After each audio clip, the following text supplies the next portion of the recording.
Hello बच्चों, कैसे हो? आपका स्वागत है त्रिपाण स्टडी सेंटर में। आज जो आपके समक्ष टॉपिक प्रस्तुत हुआ है कई मायने में काफ़ी महत्वपूर्ण है हर एक एग्ज़ाम व्यू से। ठीक है, इसमें हम हर एक बात पे विस्तारपूर्वक चर्चा करेंगे और वो सारे जो है पहलू पर विचार करेंगे जो अब तक अछूता था। तो चलिए देखते हैं हमारा आज टॉपिक क्या है। यहाँ पर जो हम करने जा रहे हैं काफ़ी महत्वपूर्ण टॉपिक है जनसांख्यिकीय संक्रमण सिद्धांत। देखा जाए तो जनसांख्यिकीय संक्रमण सिद्धांत काफ़ी महत्वपूर्ण रहता है हर एग्ज़ाम पॉइंट ऑफ व्यू से। तो यहाँ पर त्रिपाण स्टडी सेंटर ने आपके समक्ष जो है इसको पॉइंट व्यू प्रस्तुत किया है जो काफ़ी महत्वपूर्ण है। देखा जाए तो जनसांख्यिकीय संक्रमण सिद्धांत 5 चरण है। चलिए देखते हैं वो 5 चरण कौन कौन से हैं। यहाँ पर हमारे समक्ष पहला आता है प्रथम चरण। प्रथम चरण कहीं ना कहीं कुछ बातों पर आधारित है। प्रथम तो यही रहती है कि जन्म दर और मृत्यु दर के चरण, यानी प्रथम चरण में ये दो महत्वपूर्ण बातें आती है कि उच्च जन्म दर और उच्च मृत्यु दर के चरण आते हैं इसमें। प्रथम चरण में देश की आर्थिक विकास के स्तर पर मेन जो फोकस होता है। और आगे बात देखें तो कृषि लोगों की आय का प्रमुख स्रोत रहा है। यह आपको पता होना चाहिए कि भारत जो है कृषि प्रधान देश है और यहाँ कृषि ही लोगों का प्रमुख व्यवसाय के साधन है। और देखा जाए अगर जन्म दर इसी प्रकार बढ़ते रहें, जनसंख्या बढ़ती रही, तो हमारे पास संसाधनों की बहुत कमी हो जाएगी, क्योंकि जिस तरह से प्राकृतिक संसाधनों का खनन हो रहा है वो न तो देश के हित में है न आने वाले समय के हित में है। और ये बात सबको सोचना चाहिए। देखा जाए तो ये सोचने का काम सरकार का है। इसमें ऐसे रूल रेगुलेशन बनाने की आवश्यकता होती है जिससे हम कृषि की लोगों की आय का प्रमुख स्रोत होने के नाते हम उसमें जो है बहुत से बदलाव कर सकते हैं। और देखिए, भारत के लोगों कृषि प्रमुख साधन होने के कारण लोगों के जीवन स्तर खराब है। यहाँ पर भारत में देखा जाए तो भारत के लोगों का जीवन स्तर बहुत ही खराब है। कहते हैं चिकित्सा सेवा की कमी है, बीमारियां हैं, अकाल है और अशिक्षा के कारण मृत्यु दर अधिक है। सामाजिक एवं आर्थिक कारणों के कारण जन्म दर में ऊंची हुई है। तो ये महत्वपूर्ण बात है। हमें एक बात अभी सोच लेना चाहिए कि हमें देश को विकास करना है कि हमारे पुरानी मानसिकता के साथ आगे चलना है। अगर आप देश की विकास की बात करते हो तो पुरानी मानसिकता को जो है पीछे छोड़ना पड़ेगा, क्योंकि देखा जाए तो हमारा जीवन स्तर खराब होने का कहीं ना कहीं कारण यही बनते हैं। और जब तक हम पुरानी विचारधाराओं को नहीं छोड़ेंगे हमारा देश कभी भी विकसित नहीं हो सकता। चाहे जो जितना कह ले, जितना मर्जी गारंटी दे दे, नहीं हो सकता। और सच्चाई है। कहते हैं जब तक लोगों के जीवन स्तर में सुधार नहीं किया जाएगा। आज देखिए, आज आप भी अनुभव करते होंगे कि गरीब गरीब होता जा रहा है और अमीर अमीर होता जा रहा है। आज बेरोजगारी की समस्या चारों तरफ फैली हुई है, अनपढ़ता बढ़ती ही चली जा रही है। आप ये सोच रहे होगे कि भारत में साक्षरता दर बढ़ी है, लेकिन आप साक्षरता दर को, सरकारी रिपोर्ट को मत देखिए। कहते हैं सरकारी रिपोर्ट तो सरकार के द्वारा बनाई जाती है, इसमें कहीं दूर दूर तक सच्चाई नहीं होती है। ये बहुत महत्वपूर्ण बात है। आज गरीबी रेखा का भी जो है डेफिनेशन बदल दी गई है। पहले $1 थी, अब $2 कर दी गई है। लेकिन ये सिर्फ बातें हैं। हालात तो ये दर्शाते हैं कि हमारी जो स्थिति है और बिगड़ी है। दिन प्रतिदिन जो है हमारी स्थिति बिगड़ी है। बेरोजगारी की समस्या बढ़ी है, गरीबी बढ़ती चली जा रही है और ये सच्चाई है, जिसके कारण देखिए इन तो सब के कारण जो है चिकित्सा सेवा में कमी आई है। आज बीमारियों से हर एक व्यक्ति परेशान है। मैं ये विश्वास दिला सकता हूँ कि हर घर में कोई ना कोई व्यक्ति बीमार अवश्य है और ये रात दिन जो है हॉस्पिटलों के चक्कर काटते चले जा रहे हैं। क्या कारण है? इतने सारे डॉक्टर होने के पश्चात भी इतने लोग और बीमार पड़ते चले जा रहे हैं। रीजंस क्या है? कभी आपने एनालाइज किया इस बात को कि भारत सरकार तो ये कहती है कि हम चिकित्सा सुविधाओं को बहुत ही बेहतर बना दिए हैं, हमने हॉस्पिटलों में सुविधाएं लगा दिए हैं, तो किस लिए बीमारी बढ़ क्यों रही है? किसी ने एनालाइज किया इस बात को? शायद नहीं किया है, क्योंकि कोई सोचता ही नहीं इस बातों पर। अगर आपने इतने सारे डॉक्टरों को जो है लगा दिया है, इतने सारे चिकित्सा सुविधाएं दे रहे हैं, तो बीमारी दिन पर दिन बढ़ता क्यों जा रहा है? क्या कारण हो सकते हैं? आज देखिए, अशिक्षा के कारण मृत्यु दर में अधिक हुई है। अशिक्षा की बात क्यों कही जा रही है? आप तो भारत को शिक्षित कर चुके हो, अब तो हर जगह परसेंटेज बच्चों के आते हैं। हमारे देखा जाए तो हर बोर्ड का नतीजा यही आता है, 80 90% बच्चे पास हो रहे हैं। तो फिर ये अशिक्षा कहाँ है? किस में घर कर गया है शिक्षा? अगर अशिक्षा ही नहीं है तो हम कैसे कह दें कि शिक्षा का स्तर है, जहाँ पर कुछ व्यक्ति आपको लालच देते हो और लालच के पिटारों में बह जाते हो, और आप अपने बच्चों को ये शिक्षा देते हो कि लालच बुरी वाला है। तो ये सारी मानसिकता यहाँ आ रही है। देखा जाए तो जिनके कारण सामाजिक एवं आर्थिक कारकों के कारण जन्म दर ऊंची होती चली जा रही है। कुछ सामाजिक कारण है और कुछ आर्थिक कारक भी हैं, जिनके कारण जन्म दर जो है ऊंचे से ऊंचे होती चली जा रही है। उसके पश्चात है, इन चरण के सबसे महत्वपूर्ण विशेषता कुछ यहाँ दिए गए हैं। इन चरणों की प्रमुख विशेषता यहाँ पर दिए गए हैं। प्रथम चरण में जनसंख्या पिरामिड के निचले भाग का विस्तार हो रहा है। देखा जाए अगर हम पिरामिड के रूप में जनसंख्या वृद्धि दर को देखें और उसकी संक्रमणता को देखें, तो प्रथम चरण में जनसंख्या पिरामिड के निचले भाग का जो है विस्तार होता जा रहा है, यानी निम्न स्तर के लोगों को जो है जनसंख्या बढ़ती चली जा रही है। देखा जाए तो उच्च जन्म दर, उच्च शिशु मृत्यु दर और उच्च मृत्यु दर वाली स्थिति जनसंख्या के परिणाम कम जीवन प्रत्याशी होती हैं। तो ये कहीं ना कहीं महत्वपूर्ण बात है कि उच्च जन्म दर, उच्च शिक्षा मृत्यु दर और उच्च मृत्यु दर वाली स्थिति जनसंख्या के परिणाम स्वरूप कम जीवित प्रत्याशी होते हैं। और सबसे महत्वपूर्ण बात यह है कि यहाँ बहुत सारे युवा लोग हैं और बहुत कम वृद्ध लोग हैं। तो ये काफ़ी महत्वपूर्ण भारत के लिए बन जाता है कि भारत में बहुत सारे युवा लोग हैं और वृद्ध लोगों की संख्या कम है। तो इसका कारण क्या हो सकती है? जनसंख्या वृद्धि देखिए कहीं ना कहीं जो है नीतियों के कारण हुई है, सरकार के कुछ जो है ढीलापन के कारण हुआ है।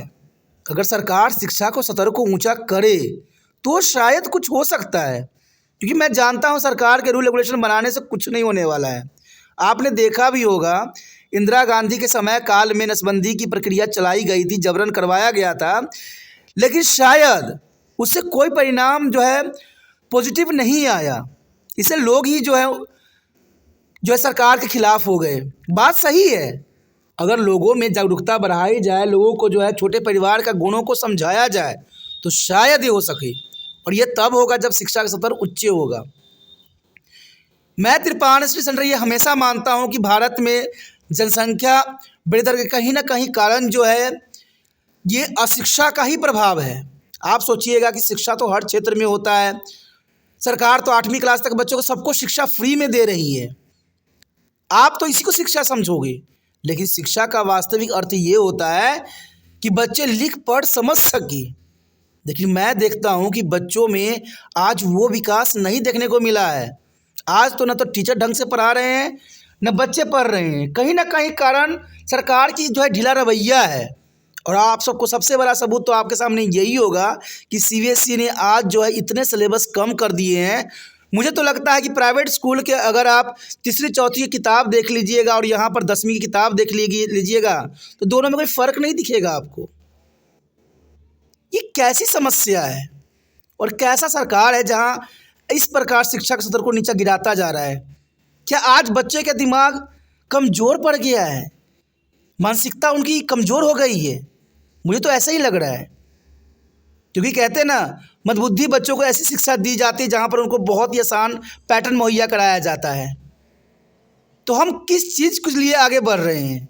कैसे हम गारंटी दे सकते हैं विकसित भारत होने का, जब बच्चों की समझ ही छोटी रहे, वो आगे बढ़ने में नहीं रहे, 24 घंटा मोबाइल में ही लगे रहे, तो कैसे हमारा भारत आगे विकसित हो सकेगा?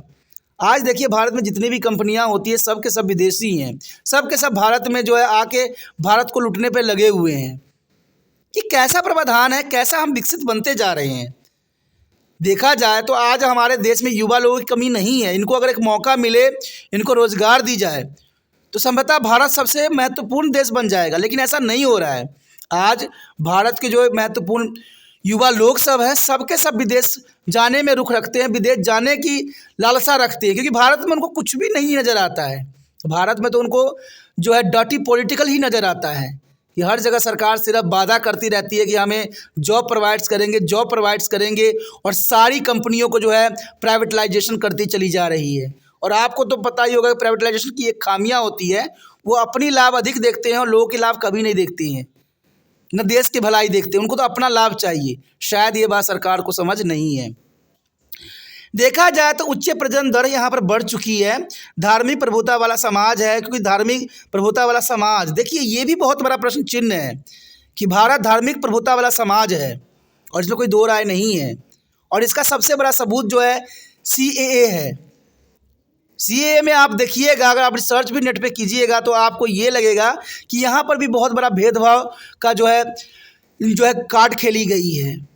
कहते हैं अगर मान लीजिए कोई मुस्लिम अगर भारत में 2014 से पहले से रह रहा है, यहाँ पर वो कई सालों तक रहा है, क्या उसको नागरिक होने का अधिकार नहीं है?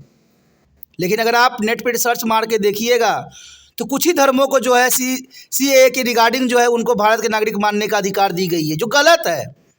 कहते हैं कहीं ना कहीं धार्मिक प्रभुता वाला समाज है जहाँ पर लगता है एक ही धर्म का जो है देश बन के रह गया है, जबकि हमारा संविधान ऐसा नहीं कह रहा है। हमारा संविधान तो ये कहता है कि भारत धर्मनिरपेक्ष देश है, जहाँ पर प्रत्येक धर्म को रहने का है, उनको अपना जीवन जीने का अधिकार है, कोई किसी के धर्म के साथ भेदभाव नहीं करेगा। और सबसे बड़ा प्रश्न तो ये उठता है कि अगर मान लीजिए हमारा देश में हर एक राजा ने राज किया है, मुस्लिम हो, अंग्रेज हो या किसी ने राज किया है, तो भाई तो उनका भी तो देश था ये, वो हमारे देश पे आके राज कर गए, इतना कुछ बदल के चले गए, तो उनका समय काल था, वो भी भारत के ही नागरिक कहलाएंगे। लेकिन ये बात पे कोई सरकार ध्यान नहीं दे रही है, सिर्फ अपना जो है सिक्का चलाने की कोशिश कर रही है। देखा जाए तो अर्थव्यवस्था स्थिर हो गई है और जीवन में कोई अतिरिक्त जो है निर्वाह शैली नहीं नज़र आती है। भारत में अर्थव्यवस्था जो है स्थिर हो चुकी है और जीवन की कोई अतिरिक्त निर्वाह शैली हमें नज़र नहीं देखने को मिलता है, जो काफ़ी दुखदायक है, काफ़ी विकट परिस्थिति को पैदा कर सकता है। चलिए हम इसको कुछ उदाहरणों के साथ समझें। देखा जाए तो सिएरा और लियोन और सोमालिया इसके दो उदाहरण हैं और ये काफ़ी महत्वपूर्ण उदाहरण है। देखा जाए तो पहले चरण में उच्च जन्म दर और उच्च मृत्यु दर होती है, क्योंकि मनुष्य बीमारी और अनियमित भोजन की उपलब्धता के कारण होने वाली मौतों की भरपाई के लिए अधिक प्रजनन करता है। अब देखिए काफ़ी महत्वपूर्ण बात यहाँ पर आ गया है कि मनुष्य बीमारियों और नियमित भोजनों की उपलब्धता के कारण होने वाली मौतों की भरपाई के लिए अधिक प्रजनन करता है। इसका अर्थ ये हुआ कि यहाँ पर भारत में उनके माता पिता को ये डर हमेशा सताती रहती है कि कहीं बीमारी के कारण उनके बच्चों की मृत्यु ना हो जाए, कहीं अनियमित भोजन की उपलब्धता के कारण जो है उनके बच्चे की मृत्यु नहीं हो जाए। इसी कारण से वो 5-5 बच्चों को जन्म देते हैं। और सबसे बड़ी बात ये रहती है कि यहाँ पर अनपढ़ता होने के कारण उनको ये समझ नहीं आता कि जो है लड़कियाँ भी वो कार्य कर सकती है जो लड़के करते हैं। और ये चलिए ये तो माता पिता की सोच है। आज फैक्ट्री में भी चले जाइएगा तो वहाँ पर भी जो बड़े बड़े इंडस्ट्रियलाइजेशन अपने आप को कहते हैं, बड़े बड़े इंडस्ट्री के मालिक कहते हैं, वहाँ पर भी भेदभाव देखने को मिलता है कि वही कार्य के लिए लड़कियों को कम वेतन दी जाती है और उसी कार्य के लिए लड़कों को अधिक वेतन दी जाती है। और ये शायद भारत सरकार को पता नहीं है और होगा भी कैसे, क्योंकि जितने भी बड़े बड़े फैक्ट्रियाँ हैं भारत सरकार के इजाज़तों पर ही तो चलती है। इतने सारे वोटों में इलेक्शन में जो पैसे लोग खर्च कर रहे होते हैं वो कहाँ से लाते हैं? ये इन्हीं की तो देन होती है। जिन्होंने पूरी तरह से सबूत नहीं दिया वो जेल में चले जाते हैं और जिन्होंने अपनी पूरा काला चिट्ठा अपनी ईमानदारी वाली बना के रखे हुए हैं उनको जय जयकार हो रही है। गलत है। कहते एक बंदा करप्ट नहीं हो सकता, यहाँ पर हर कोई करप्ट हो सकता है। कहते जिसकी सरकार वो करप्ट ही नहीं है कोई भी, और जिसकी सरकार नहीं वो सब करप्ट है। ये सोचने वाली बात है यहाँ पर। तो ये सब भरपाई कैसे हो पाएगा?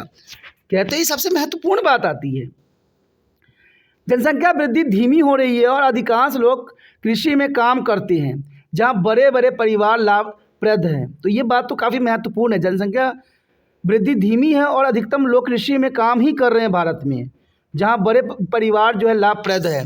तो जरना सी बात है, आज कृषि का क्षेत्रों में भी बड़े बड़े परिवार ही संलग्न हैं। छोटे परिवार आज बहुत ही दुखदायक परिस्थितियों से गुजर रहे हैं। जीवन प्रत्याशी कम है और अधिकांश आबादी अशिक्षित है। अब अगर आप रिसर्च मार के देखिएगा कि भारत में शिक्षा का स्तर कैसा है तो आप देख के हैरान रहोगे कि यहाँ पर शिक्षा का स्तर बहुत ही उच्च देखने को मिलता है। लेकिन देखा जाए तो अधिकांश आबादी अशिक्षित है और आधुनिक तकनीकों तक पहुंच का अभाव भी है, क्योंकि इन तक जो है आधुनिक तकनीक भी नहीं पहुंचा है। कहते हैं 200 साल पहले दुनिया के सभी देश इसी अवस्था में थे। देखा जाए तो जैसा अवस्था हमारा भारत का आज है, ऐसे पूरे विश्व की अवस्था थी। लेकिन देखा जाए तो विश्व ने अपने आप को आगे खड़ा कर लिया है और भारत जो है अभी भी पिछड़ा हुआ देशों में ही गिनती आता है। बेशक लिए आप अपनी जय जयकार हर जगह मनवा लो, लेकिन ऐसा नहीं हो सकता है। कहते हैं जब हम अपने घर में झांक के देखते हैं तब हमें वास्तविकता का पता चलता है। हम कहते हैं ना, दूर का ढोल जो होता है सुहाना होता है, और ये महत्वपूर्ण बात है। अगर दोस्तों आपको समझ में यह आ गया, अच्छा लगा, अगर चाहते हो कि और भी वीडियो आपको इसी प्रकार प्राप्त होता रहे, तो जितना हो सके इस वीडियो को शेयर करें, क्योंकि शेयर ही दूसरे बच्चों का केयर है। और ये भावना आपके मन से जाना नहीं चाहिए, इसलिए सोचिए नहीं, जितना हो सके शेयर कीजिए। और शेयर करने के लिए कुछ नहीं करना होता है, यूट्यूब से लिंक को कॉपी करना होता है और व्हाट्सएप एड्रेस पे लगाना होता है। जैसे जो भी आपके कॉन्टैक्ट में बच्चे होंगे जिनको समझना होगा, जरूर समझेंगे, जरूर देखेंगे और वो आपको ज़रूर शुक्रिया अदा करेंगे। तो ये काफ़ी महत्वपूर्ण बन जाता है। अगर पहली बार मेरे चैनल पे आए हो, पहली बार वीडियो देख रहे हो, समझ में आ रहा है, अच्छा लग रहा है और चाहते हो और वीडियो आपको इसी प्रकार प्राप्त होता रहे, तो दोस्तों अभी चैनल को सब्सक्राइब करके मोबाइल में सेव करें। और सेव करना इसलिए भी ज़रूरी है क्योंकि आपको पता होगा कि तिरपान स्टडी सेंटर 6th क्लास से लेके MA तक के बच्चों के लिए महत्वपूर्ण चैनल है और ये सारे वीडियो आपको प्लेलिस्ट पे बहुत ही आसानी से प्राप्त हो जाएगा। इसलिए सोचिए नहीं, विचार न कीजिए, अभी तिरपान स्टडी सेंटर को सब्सक्राइब करके अपने मोबाइल में सेव कीजिए।